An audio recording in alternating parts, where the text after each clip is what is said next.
cuando Jesús estaba en la cruz y tenían 3 cruces allí, ¿qué había revoloteando sobre su cabeza? Díganlo, ¿qué había revoloteando sobre su cabeza? ¿Por qué habían aves de rapiña revoloteando sobre la cruz? Sobre los que estaban allí en el Calvario. ¿Por qué? ¿Qué había allí en la cruz? Había sangre. ¿Qué más había? Muerte. Y las aves de rapiña, la sangre tiene un olor tan bárbaro que nosotros nuestros sentidos limitados no lo percibimos. Pero alguien se corta en el mar, por muy lejos que esté, ¿sabe lo que hacen los tiburones? Huele a sangre. Impresionante como el olor de la sangre es tan bárbaro que eso corre kilómetros. El olor. Cortarse en alta mar es morirse. Porque los animales te destruyen por el olor a sangre. Ahora, cuando Jesús estaba en la cruz, habían cuervos arriba. Mi pregunta es, ¿los cuervos discriminaban entre uno y otro? Para los animales de rapiña cualquiera de los 3 era igual, ¿cierto? Ahora, ¿por qué las aves de rapiña no le sacaron los ojos a Jesús? ¿Por qué no le sacaron los ojos al que se arrepintió? ¿Por qué le sacaron los ojos al que estaba allí despotricando? Porque puede oler a sangre. Oído con lo que le voy a decir. A lo mejor tu vida, tu sacrificio huele a sangre. Y ese sacrificio. Pero no puede oler a muerte. ¿Lo agarró? En la cruz olía sangre. Pero habían 2 que olían a vida. Había uno que olía a muerte. Y sobre ese olor a muerte, los cuervos comenzaron a comérselo, porque para los cuervos ya estaba muerto. Yo lo dije la semana pasada, usted no puede evitar que las aves de rapiña vuelen sobre su cabeza. Lo que sí va a evitar es que le saquen los ojos. ¿Cuándo evitas que las aves de rapiña te saquen los ojos? Cuando dentro de ti no hay muerte, hay vida, aunque huelas a sangre. Porque es ilícito. Romanos 12:1, búsquenlo un momento. Quiero hacer esta introducción, amados, porque quiero que me presten atención, como dice la Biblia, para que el día no nos sorprenda como a ladrones. Así que, hermanos, 12:1, os ruego por las misericordias de Dios que presentéis vuestros cuerpos como... ¿Cómo vas a presentar tu cuerpo? Sacrificio. ¿Qué? ¿Por qué sacrificio vivo? Porque un sacrificio muerto huele a muerte y es carne para aves de rapiña, para los demonios. ¿Lo anotó? Un cuerpo muerto es carne para los demonios. Por eso nos manda a presentar nuestros cuerpos en sacrificio vivo. ¿Sacrificio cómo? Vivo. ¿Y qué más dice a continuación? Ajá. Mi pregunta es, ¿podrá estar vivo si no está santo?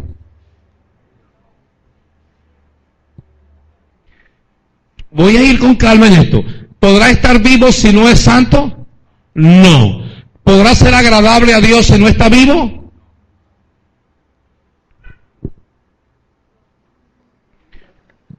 Se lo voy a repetir de nuevo. Así que, hermanos, ruego por las misericordias de Dios que presentéis vuestro cuerpo en sacrificio vivo, santo, agradable a Dios, que es vuestro culto. ¿Culto qué? Irracional. Racional. ¿Qué significa racional? Que se puede intelectualizar, que se puede pensar, que se puede analizar. Entonces, vuelvo acá. ¿Qué olía en la cruz? A sangre. ¿Qué olía en Cristo? Vida. ¿Qué olía en el que se arrepintió? ¿Cómo olía? Aunque los 3 habían sangre, había uno que olía a muerto. Entonces, escúchenme lo que les voy a decir. En el mundo espiritual se nos va a respetar en función del olor que tenemos en el mundo espiritual. Si tú hueles a vida, los demonios no te tocan. Pero si hueles a muerte, en el mundo espiritual estás ciego, porque en el mundo natural también. ¿Sí me sigue? Yo le doy gracias a Dios por todo lo que Dios ha venido haciendo con nosotros. Y particularmente conmigo y con mi esposa. Pero repito, en el mundo espiritual se te va a ver igualito que andas en el mundo natural. Si en el mundo natural andas ciego, en el mundo espiritual estás muerto. Y eres carne para las aves de rapiña. Vamos a buscar en nuestras Biblias, ya he hecho esta introducción, ya deben saber por dónde vamos hoy. ¿Sí, verdad? ¿Sí saben por dónde vamos? ¿A qué olemos? ¿O era la persona que está a su lado? Oh, ventelo. Y diga, hueles a gloria. Dígaselo, huele a gloria. ¿Sabe por qué? Porque la gloria de Jehová está sobre ti. ¿A qué huele tú, Zuleima? Entonces, usted decide a qué huele, si huele a muerto o huele a gloria. ¿Sabe que si huele a muerto es inevitable que vengan los cuervos y te saquen los ojos? Busquen en sus Biblias, en el libro de Adán. Sí, libro de Adán, Génesis 8:20. Y después en el libro de Moisés. Es correcto. Oye, me gusta esto. Génesis 8:20.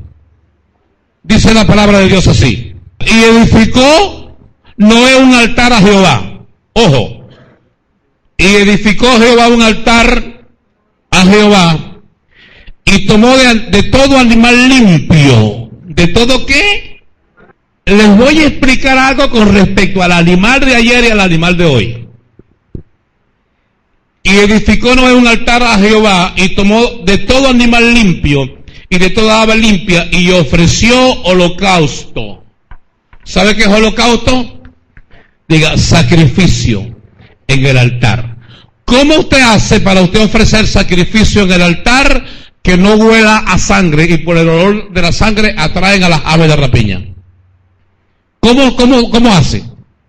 Ahora vamos al libro de Moisés, Éxodo 40:29. Éxodo 40:29. Usted dale más adelante, en el que está más adelante, como 40 páginas más adelante. 40:29 dice lo siguiente.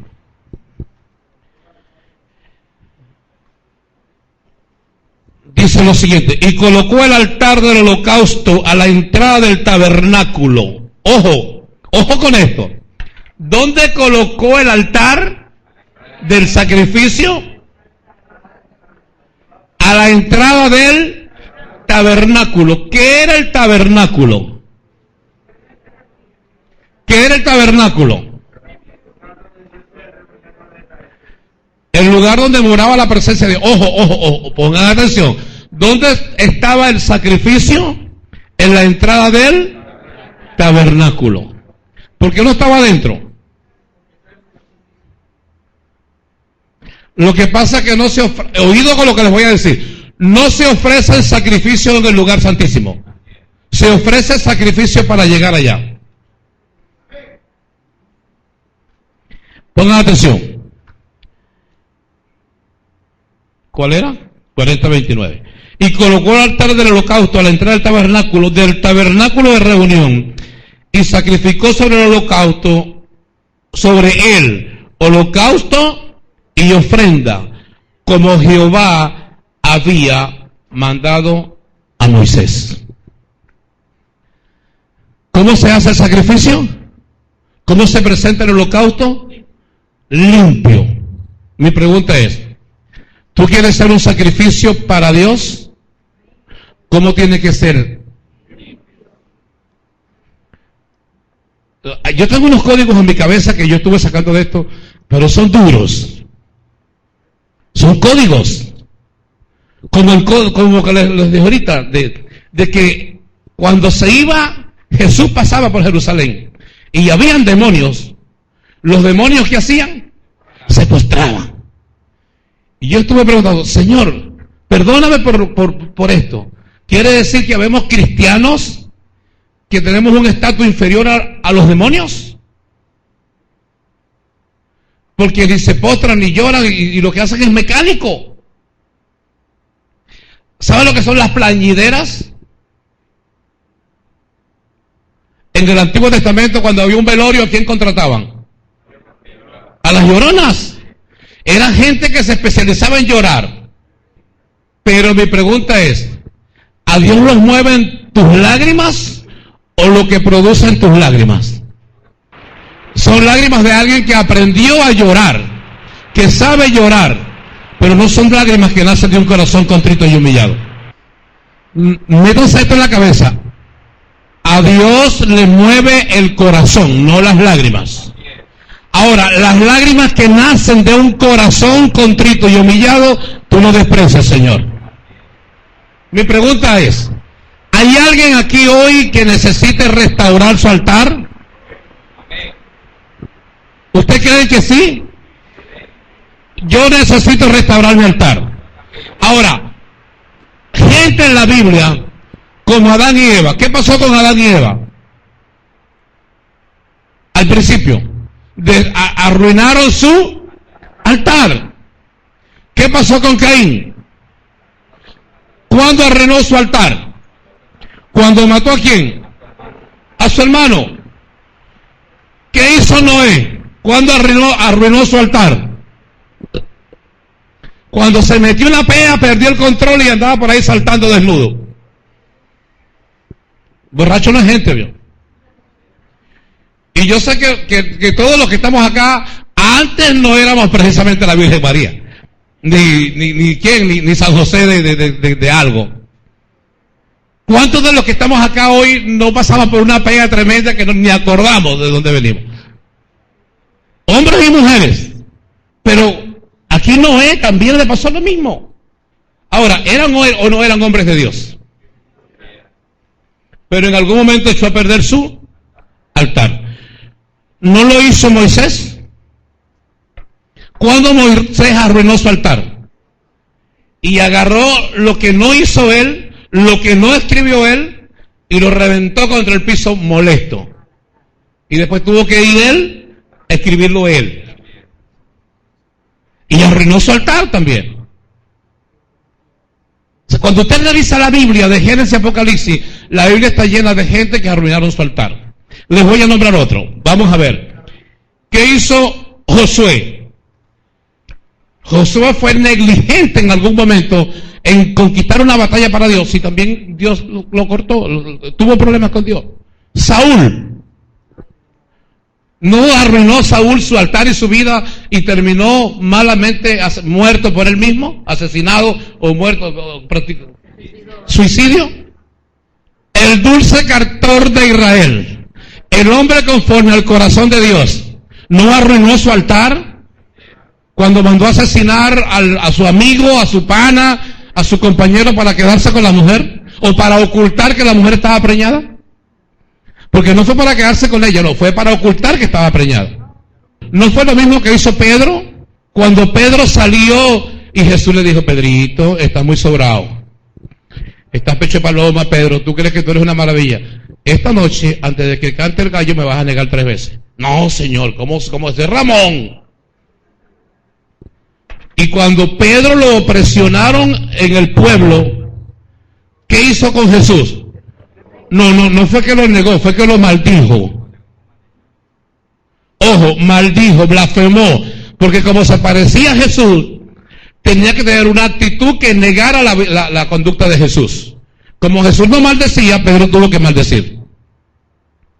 Y arruinó su altar. No fue lo que hicieron Pablo y Bernabé, eran panas, andaban juntos, y de repente por una cuestión personal, se lucharon que casi que se caen a piña los dos.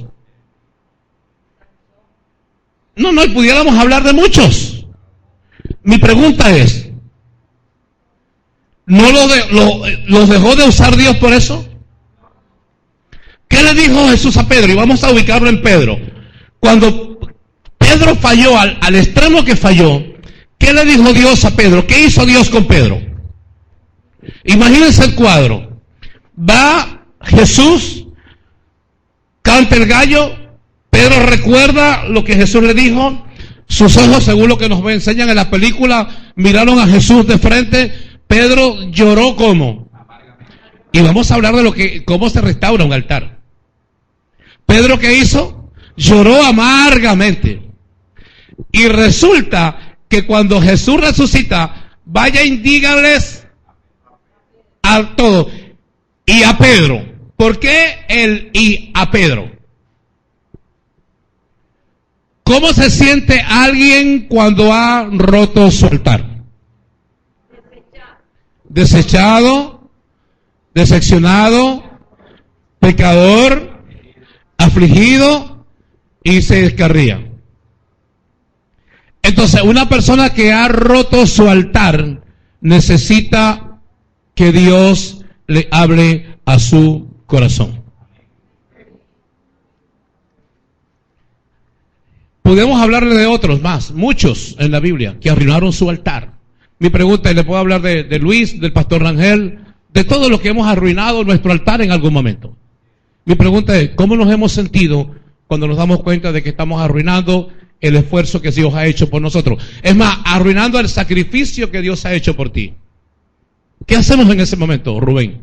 Cuando nos damos cuenta que lo que estamos haciendo, lo que está es destruyendo lo que Dios se ha empeñado en formar en nosotros. Mi pregunta es, ¿dejará Dios de seguir insistiendo contigo, Jesús? No. Va a llegar un momento, a lo mejor ya cuando se te hayan acabado los días, de que tú vas a entender lo que Dios te mandó a hacer y lo vas a terminar haciendo.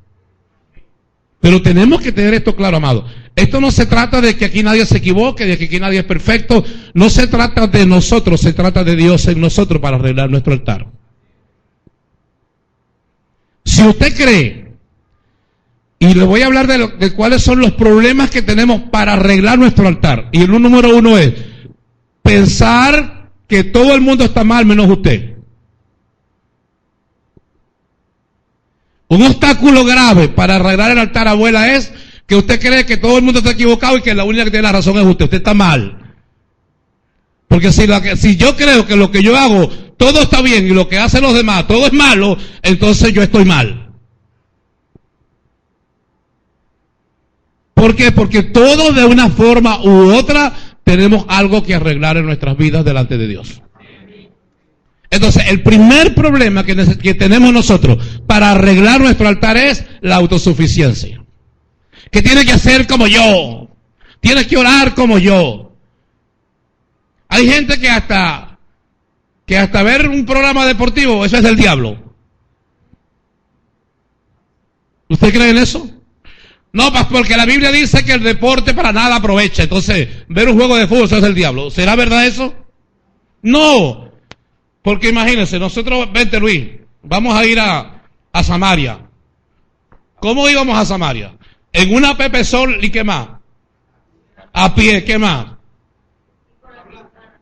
Y con unos trapos encima. Y después salíamos, ok Luis, vámonos para Puntemata a pie, con un solazo. Y de Puntemata, ¿qué hacemos, pastor? No, de ahí no vamos a seguir porque tenemos que llegar a Naco. Mi pregunta es, ¿necesitará ejercicio alguien así?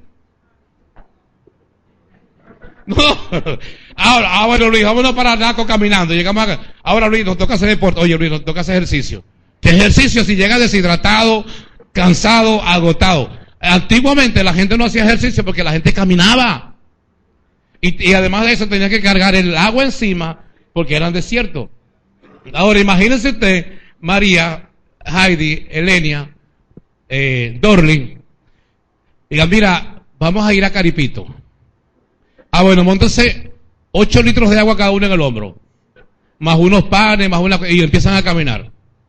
Dígame, cuando lleguen ya llegarán con ganas de hacer ejercicio. Ay, el fitness, ¿qué tengo que hacer? No, ¿usted cree que tienen que hacer eso? Porque no era que iban con las manos vacías, tenían que llevar agua, tenían que llevar comida, tenían que llevar ropa, tenían que llevar todo. ¿Ustedes han visto alguna vez así que Simón Bolívar en algún libro que hayan leído que hacía ejercicio? Le voy a recomendar el libro El general en su laberinto de García Márquez. El deporte es del diablo y no puedes ver un juego porque ese deporte es del diablo. Mi hermano, del diablo es quien dice eso. ¿Sí lo agarró? Usted no puede, usted no es el Espíritu Santo de nadie. Abuela, repite conmigo. Yo no soy el Espíritu Santo de nadie. Es que así es.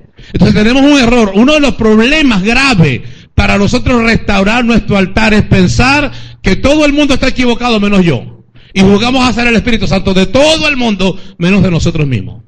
Eso es grave, ¿por qué? Porque cuando una persona llega a ese nivel es porque le han salido callos. Los callos es pasar por un proceso de que tengan que pullarte y sacarte todo lo que tienes en tu corazón para que te vuelvas sensible a las cosas de Dios. Porque nos endurecemos por los callos. Entonces, ¿cuál es el primer problema para nosotros restaurar el altar que tenemos? Sacarnos los callos. Un callicida. La sangre de Cristo. Ahora, escúchenme bien, amados, porque si hasta que no entendamos que yo soy el problema y no son los demás, vamos a seguir estando con olor a muerto en nosotros. Porque el problema no es Judy, el problema no es Ramón, el problema no es María Elena, el problema soy yo. Anótelo. ¿Quién es el problema?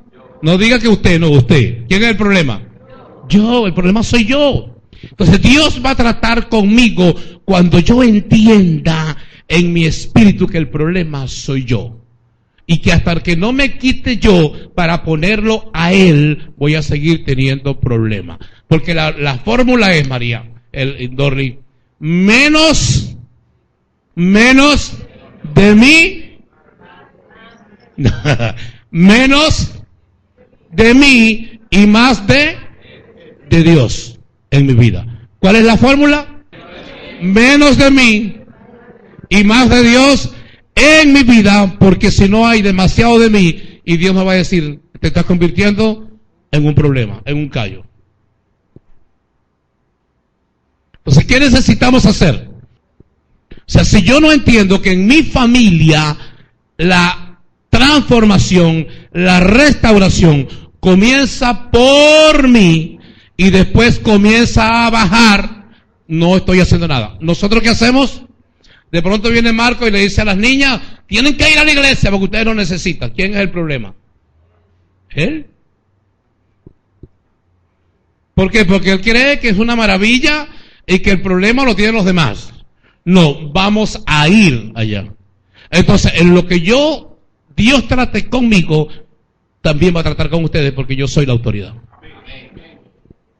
Así de simple, amado. Entonces, ¿quién es el primer problema? Ok. Quiero que me presten atención con mucho cuidado a esto que les voy a explicar. Jesús en la cruz. Pongan atención. Crucificado, muerto. Ya va. Crucificado, muerto. ¿Jesús murió realmente? No. Él entregó su vida en las manos del Padre y después la volvió a tomar. Una cosa es morir, pongan atención a esto, una cosa es morir, que hueles a muerto, y otra cosa es agarrar la vida y poner la mano del Padre un ratico. Y después la volvió a tomar. Pero Jesús nunca murió, porque Él es la resurrección y la vida. Entonces, no puede ser la resurrección y la vida además la muerte. Jesús es vida. Y la vida nunca deja de ser vida. Es como el amor nunca deja de ser amor. Por eso es que Dios es. Porque el amor nunca deja de ser. Vamos a buscarle algo acá que le tengo que es bien interesante, amado. Número 1, entonces. El problema soy. Número 2. Número 2. Ignorar los problemas que tengo. ¿Lo anotó? Número 2, ¿cuál es? Ignorar los problemas que tengo. Yo, aquí cuando vine de Caracas, le hice una confesión a Judy. No es no. Pero sí le hice una confesión, ¿cierto, Judy? Que hablamos algo así bien personal. ¿Por qué? Porque el problema yo no lo puedo ¿qué? Ignorar. ¿Qué pasa cuando usted comienza a esconder sus problemas? ¿Qué sucede? ¿Cuántas personas no hay que de pronto tienen un dolorcito en un lado y no quieren ir al médico, no, yo no voy a ir al médico, y cuando de pronto pasaron los años, entonces que sí va a ir al médico? Porque estaban tratando de esconder, ¿qué cosa? Un problema. Entonces, ignorar los problemas que tenemos es otra de las causas graves para restaurar nuestro altar. Podemos ver ahora. ¿Cuáles pueden ser esos problemas que estamos tratando de ignorar o estamos metiendo debajo de la alfombra? Los escucho, vamos a ver. Vamos a hacer esto participativo. ¿Cuáles pueden ser esos problemas que tenemos, Jesús, que tratamos de ignorar? ¿Y tu esposa? ¿Cuál más? Vamos a ver, vamos a por este lado. ¿Cuáles son esos problemas, Rodolfo, que podemos tener nosotros que tratamos de ignorar? Ajá, y envidia, ¿qué más? La ira, ¿qué más? La rebeldía, el orgullo, las mentiras. Ajá. Son problemas que yo no tengo soberbia. La soberbia la tiene él. Él es el que grita, sí. ¿Qué más? No, vamos a descarnar esto. El egoísmo, ¿cuáles son los problemas que tengo yo, que tiene Carmen López? Me alegro conocerla mucho. ¿Cuáles son los problemas que yo tengo? Que no puedo ignorar, que tengo que sacarle a flote y ponerlos delante de Dios. Señor, aquí está. Esto es lo que yo soy y este es el problema que tengo. Ahora, ¿tú qué vas a hacer conmigo? Pero mi pregunta es, ¿tenemos las suficientes agallas, para decirlo así en esa expresión, para sacar y confesar nuestros problemas? Pregunto, ¿es fácil que yo reconozca que tengo un problema y lo confiese? No es fácil, pero escúcheme bien. Hay dos tipos de pecado en cuanto a esto. El pecado que tú le confiesas a Dios en privado y en lo oculto, y el pecado que tiene que ser remitido. ¿Qué significa remitido? Fue lo que hizo Cristo por nosotros. ¿Qué pasó con Cristo y nosotros? El pecado de la humanidad fue ¿qué? Fue remitido en Cristo. Ahora, Cristo tomó el pecado que no era de Él y lo presentó delante del Padre. Lo que quiere decir que el hombre, hay pecados en el hombre que por sí solo no tiene forma de alcanzar el perdón, al menos que se lo remita a alguien de confianza. Para que ese alguien de confianza se convierta en intercesor por él. ¿Lo agarraron? Y es ahí donde tenemos que andar con una pinza de esas largas de sacar cejas. ¿A quién? Porque lo que tú le confiesas a alguien hoy, mañana lo usa para destruirte. Se los compliqué, ¿verdad?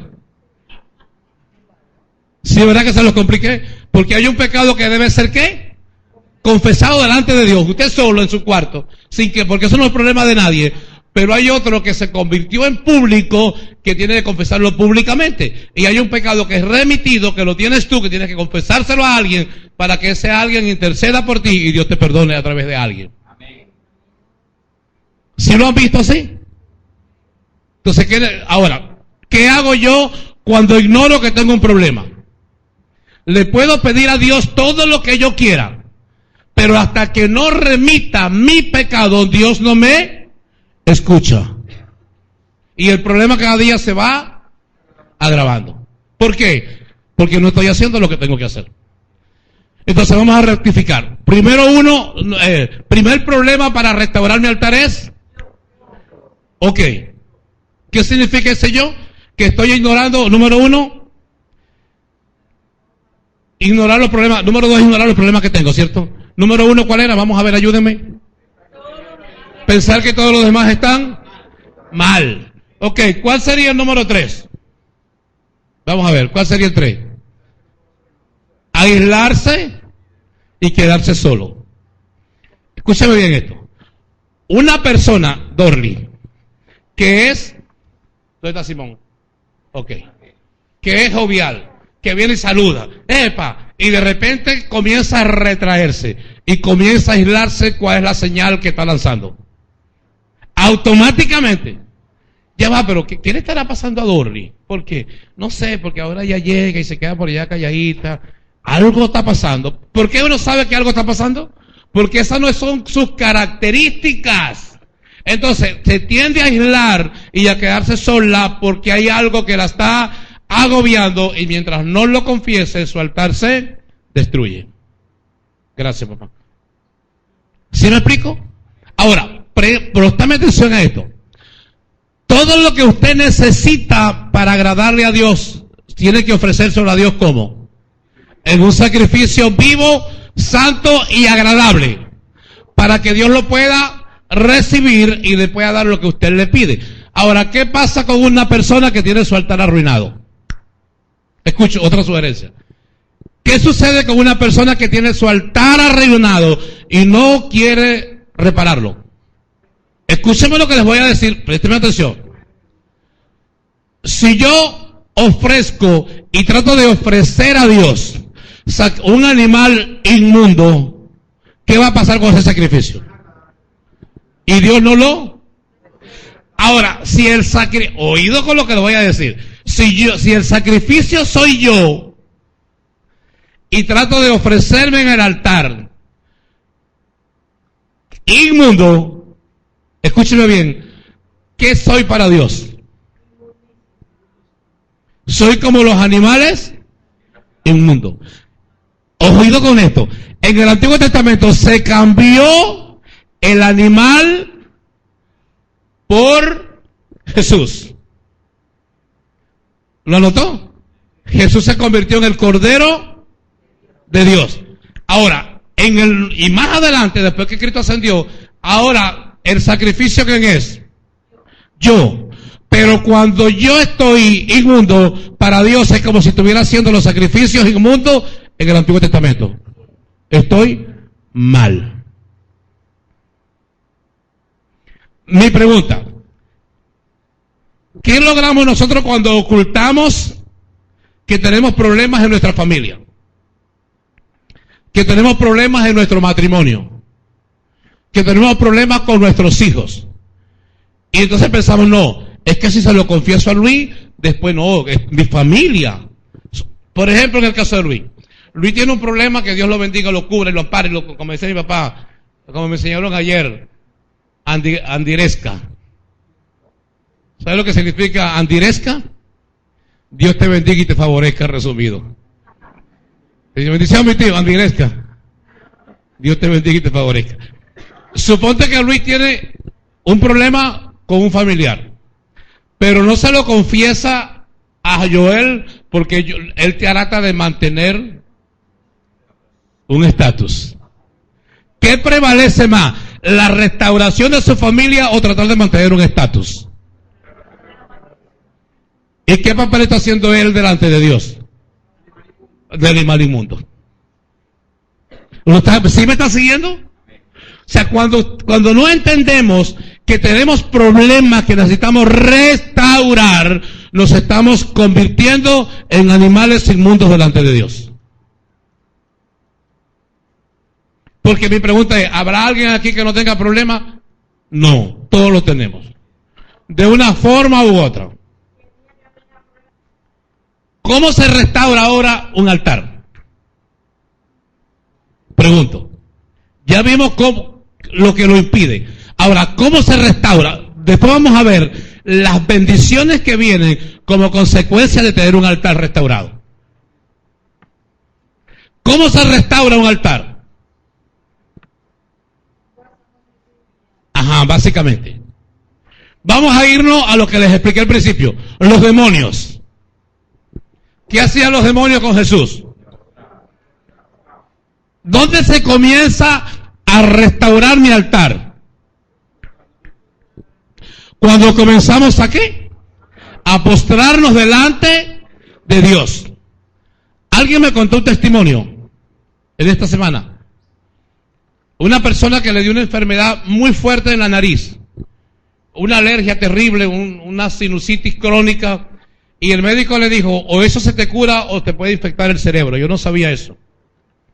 Se te va a infectar el cerebro, hay que operarte de emergencia. ¿Ay, qué tú hiciste? Me dijo, yo me fui a mi casa y le lloraba a Dios, llegué a pesar como 40 kilos, me puse flaca, seca prácticamente, y ¿sabe lo que un día yo sentía que me estaba muriendo, pastor?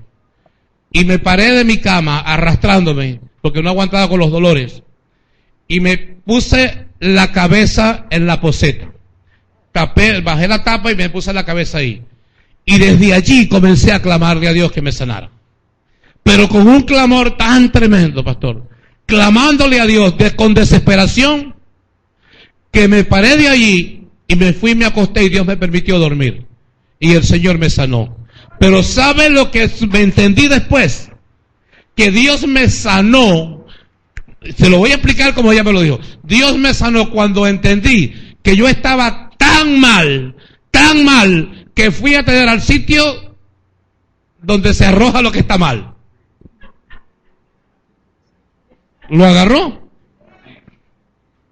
Cuando yo puse mi cabeza allí en ese lugar y que me derramé y le clamé a Dios, Dios me restauró. ¿Por qué? Porque yo tenía un estatus y una vida diferente a eso. Y yo tuve que llegar a ese extremo para que en ese nivel poder clamarle a Dios y Dios me oyó. ¿No es lo que dice el salmista?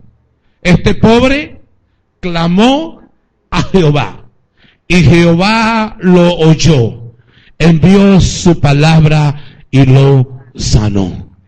Entonces, ¿a quién le oye Dios?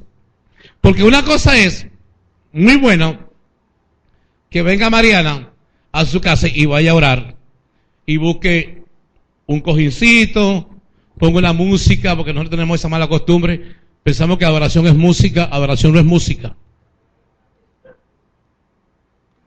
Eso de que, no, en mi iglesia primero es la adoración y después la predica, eso es un error.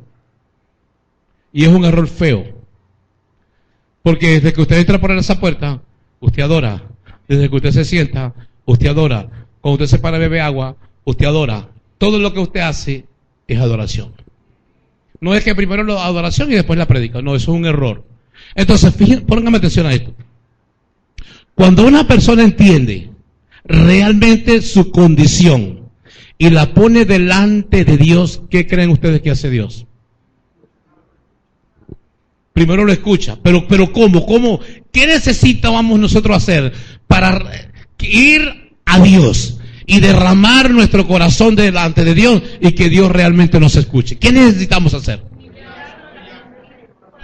Primero, aceptar que vamos a ir a los efectos que niegan a la restauración.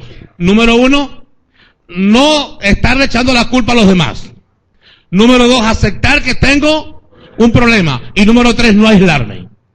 Entonces, cuando yo reconozco eso y yo voy y busco ayuda y clamo a Dios, Dios nos va a librar. Porque de lo contrario, amados, nos morimos clamando a Dios en nuestra mente racional y no agradamos a Dios en lo que hacemos.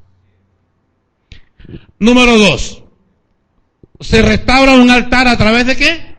Cuando usted se postra.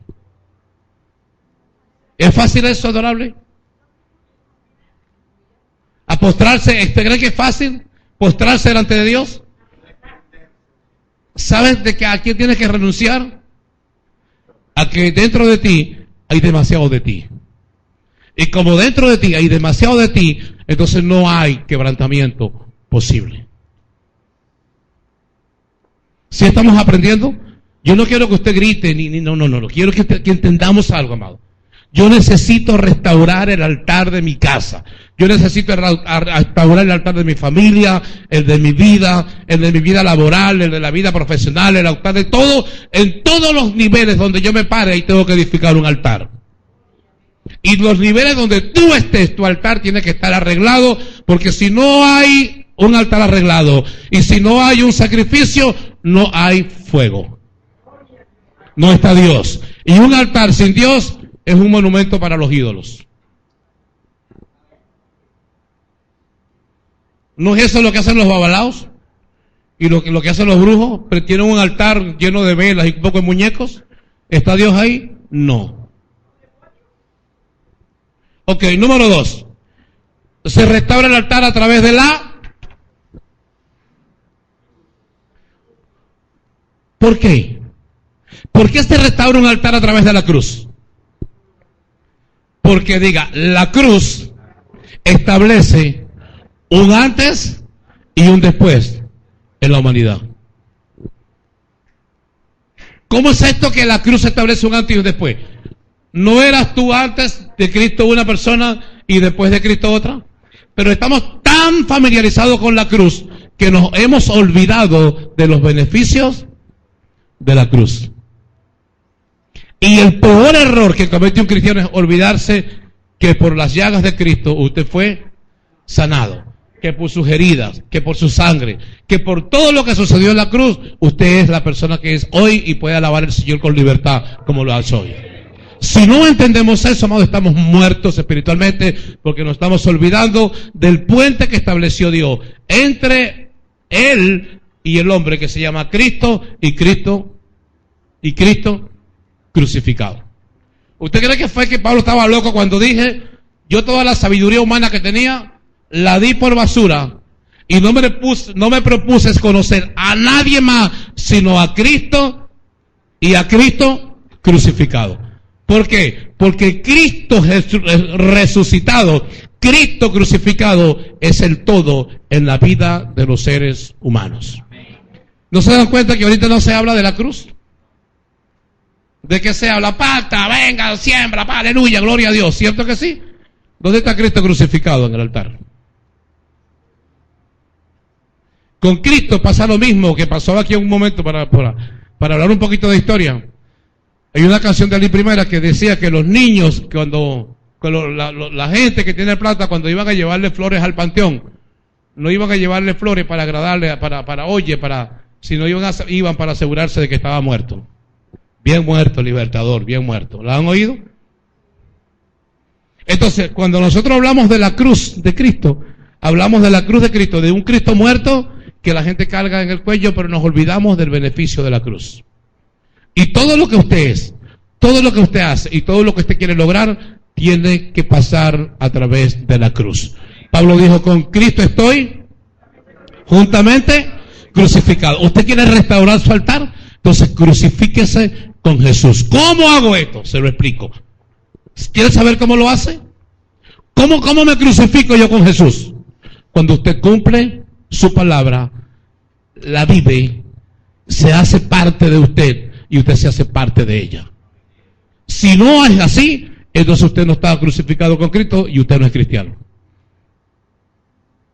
Porque la única forma de estar crucificado con Cristo es que yo me coma la palabra, yo viva la palabra y yo me apropie de la palabra. De lo contrario, estoy muerto.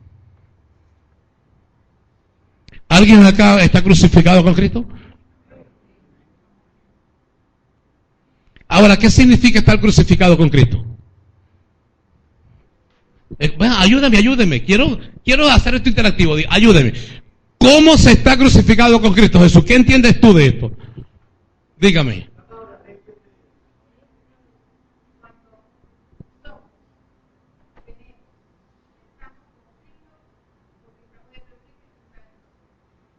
¿Qué más por acá? Dígalo. Ajá. Cuando hacemos su voluntad, ¿cómo más? Víctor.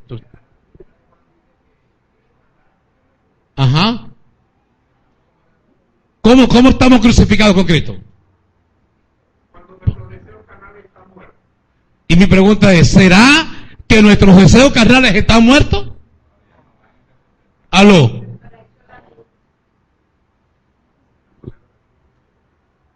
Porque yo quiero que seamos sinceros, amados. Si necesitamos restaurar el altar, tenemos que ser sinceros, tenemos que estar claros. Mi pregunta es, ¿será que los míos, para no meterle el problema a usted, ¿será que mis deseos carnales están muertos? Le digo la respuesta, no.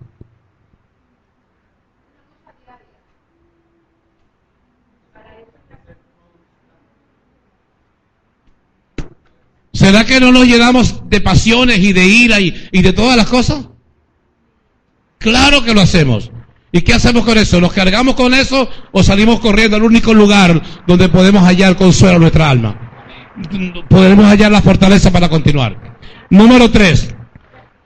Se restaura el altar a través del amor y del trabajo en la obra de Dios. Cuando, pongan atención a esto, la Biblia dice que el que se gana un alma, ¿qué es? No. El que gana alma, ¿qué es? Es sabio. Ojo, ¿es qué? Sabio. ¿Y qué más hace? ¿Qué más? Cubre multitud de pecados, ¿cierto que sí? O sea, cada vez que usted se gana un alma, a usted se le añade sabiduría y se le quitan pecados. Mi pregunta es, ¿será que estamos nosotros siendo sabios cada día más, producto de las almas que nos estamos ganando? No diga nada, simplemente pregunto. Si el ser sabio es ganar alma, mi pregunta es, ¿será que yo soy cada día más sabio?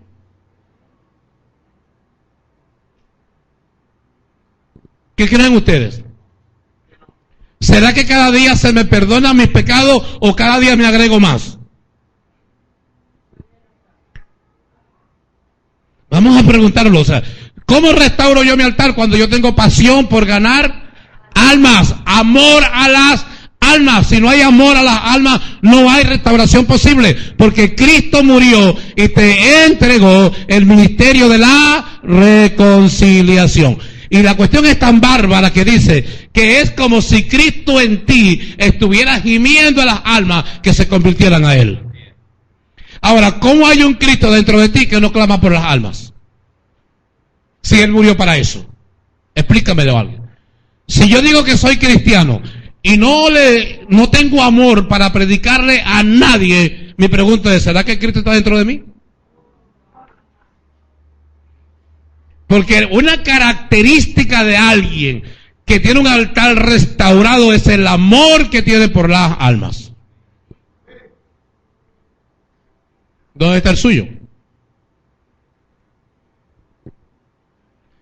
Se restaura el altar a través de la fidelidad, la obediencia y la sujeción.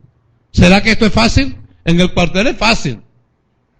Una línea de mando y pum, listo. Ahí no hay pataleo.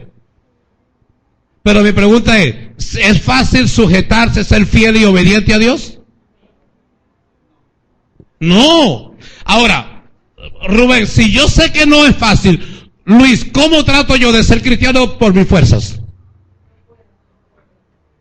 Y no es nuestra mayor frustración, amado, que estamos tratando de mantenernos en el Evangelio con nuestras propias fuerzas.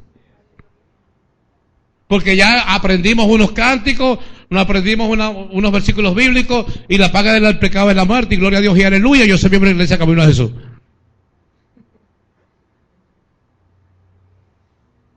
¿Cómo? ¿Cómo aprendemos a ser fieles y obedientes cuando realmente no estamos dependiendo totalmente de Dios? Porque Pablo llegó a esta conclusión. Cuando Pablo dijo, miserable de mí. ¿Quién? Yo me imagino que a lo mejor lo escribieron así, pero yo me imagino a Pablo en un momento de desesperación diciendo, miserable de mí, ¿quién me va a librar de este bendito cuerpo de muerte? ¿Se imagina el clamor de Jeremías cuando se paró delante de Dios y le dijo, maldito es el día en que nací? ¿Por qué no agarró mi mamá y apretó las piernas y me estranguló antes de que yo naciera? ¿Usted cree que es fácil llegar un hombre de Dios a esa conciencia? A ese nivel de maldecir el día que nació. Es un profeta de Dios. ¿Por qué llegaron ellos a esa conclusión? Porque estaban luchando contra algo que ellos no podían, amados. Tanto como usted y como yo hoy. ¿No es lo que dice la Biblia? Con mi cuerpo le sirvo a la muerte y con el espíritu trato de servirle a Dios. Mi pregunta es, ¿cómo yo le agrado a Dios cuando tengo viva la lucha de mi carne contra las cosas del mundo y la lucha de mi espíritu contra las cosas de Dios? ¿Cómo hacemos? ¿Cómo restauramos el altar cuando yo trato de con mi fuerza tratar de agradarle a Dios. ¿Será que es posible? Yo quiero que entendamos y que reflexionemos en esto, porque esto es vital que lo entendamos, por Dios. Yo necesito entender que tengo mi altar arruinado, que tengo mi altar hecho triza, que mi altar no vale nada y necesito entender cómo restaurarlo. Porque no me puedo engañar, no me puedo mentir, no puedo llegar acá y a mostrar algo que no soy. Cuando me vaya solo para mi casa y me revise y me pare frente a un espejo y vea en el espejo mi realidad, dígame cómo me siento. ¿Cómo nos sentimos, Zuleima, cuando llegamos y nos damos cuenta de que estamos haciendo las cosas mal, de que todo está mal, de que vamos mal, de que vamos a terminar mal? ¿Qué hacemos? ¿Cómo nos sentimos? Y que nos están hablando de lo mismo y de lo mismo, de restaura tu altar, porque un hombre sin un altar es un hombre sin Dios. Así de simple. Una persona con un altar arruinado es un altar donde no hay nada, absolutamente nada de Dios. A lo mejor se podrá cortar, podrá gritar, podrá ser como los demonios de Baal, tratando de agradarle a un Dios que está muerto para ellos tanto como ellos para él. ¿No fue eso lo que pasó con los profetas de Baal? Pensaron, cantaron, se cortaron. ¿Por qué? Porque sabían que ahí estaba todo. Y se cortaron para que sus demonios olieran la sangre y bajaran al olor de la sangre, pero al lado de ellos estaba alguien que olía ¿qué? A vida. Y por eso no descendieron los demonios. ¿Lo agarraron? ¿Agarraron lo que les dije? Ya va, para que no se me olvide lo voy a repetir. Los profetas de Baal clamaron a su Dios. Si Elías no hubiese estado allí, cae fuego del cielo y consumía el sacrificio, porque ellos estaban haciendo algo que era normal para ellos. ¿Cierto que sí? Porque si no, no hubiesen aceptado el reto. Eso no es. Pero cuando lo que ellos no sabían es que ellos estaban oliendo a muerte y Elías olía a vida. Y que mientras Elías estuviera al lado de ellos, ahí no había posible de que sintieran nada, porque ahí estaba un hombre que olía a vida. Y cuando ese hombre que olía a vida clamó al Dios de la vida, Dios le respondió. ¿Por qué? Porque era un hombre que olía a vida. Pregunto, ¿cómo leemos nosotros delante de Dios?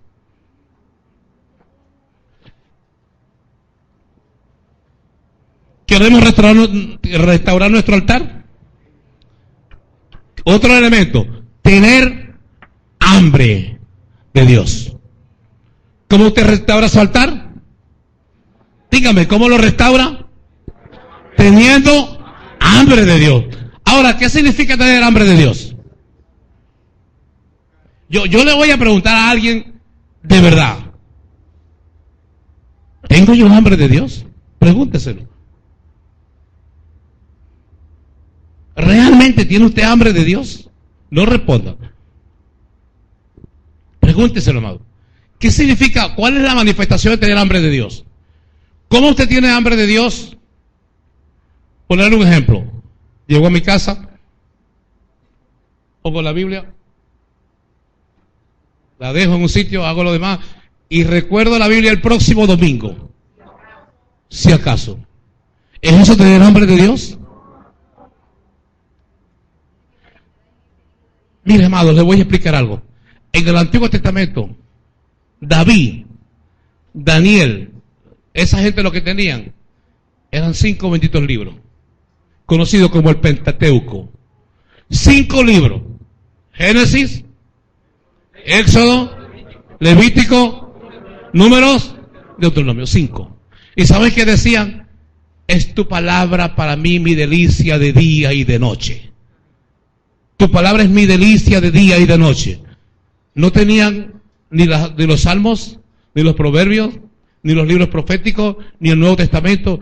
No tenían a Cristo, no tenían nada. Y la palabra era su delicia de día y de noche. ¿Qué hubiese pasado con un David si usted le das la vida de Jesús y le das un Nuevo Testamento? ¿Qué hubiese pasado con ellos? Ahora, nosotros lo tenemos todo. Y la palabra Les voy a decir algo. Si usted está pensando ahorita, pero qué fastidio con este pastor, ¿cuándo irá a terminar? Mi pregunta es, ¿será la palabra de Dios su delicia? O si está así como dice la hermana, dice sacándose la cabeza, está complicado esto. Porque yo no quiero que usted se emocione. Yo lo que quiero es que todos pensemos y nos ubiquemos. ¿Qué estoy haciendo yo con mi vida? ¿Cómo la palabra de Dios es mi delicia de día y de noche?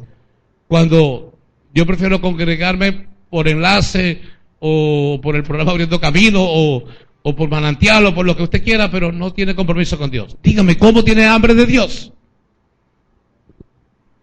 ¿Cómo, Rubén, tenemos hambre de Dios? Cuando no aportamos, cuando estamos fríos, cuando no entendemos nada, cuando no nos importa nada de las cosas de Dios. ¿Cómo tenemos hambre de Dios? ¿Sabes cómo tenemos hambre de Dios? ¿Cuándo? En dos formas. Cuando tenemos hambre de su palabra y cuando tenemos amor por las almas. Porque el propósito de Dios, ¿cuál es? Tu palabra para ganar almas. Mis amados, tenemos que revisarnos todo. Yo quiero que se revise y cada uno de nosotros nos revisemos. ¿Usted quiere realmente restaurar su altar? Haga esto. Dígale, Señor, yo necesito tener hambre de ti. Señor, yo no me quiero seguir metiendo en embuste. Yo tengo que revisar mi vida. Cada quien aquí sabe cómo está su vida delante de Dios. Cada quien aquí, a lo mejor yo los engaño a todos ustedes, pero delante de Dios, yo sé cómo está mi vida. A lo mejor Ramón viene y nos cae a muela toditos. Pero si él nos está cayendo a muela toditos, ¿cómo está él oliendo en el mundo espiritual? ¿Y qué importa? ¿Qué me importa a mí?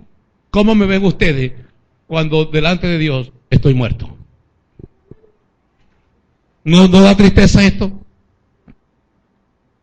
Ustedes se agarran de la mano y esta noche comienzan a pedirle a Dios, Señor, aviva el fuego que hay en nosotros. Señor, aviva el fuego que hay en nosotros. Señor, la Biblia dice que cuando se restauraba un altar, el fuego no podía faltar en el altar. Y que había alguien todo el tiempo con una manguera por allá, metiéndole aceite al altar, para que el altar nunca se apagara el fuego. Y ese fuego que está en tu vida, solo se alimenta con la palabra, con el hambre, con la honestidad, con la oración, con el clamor.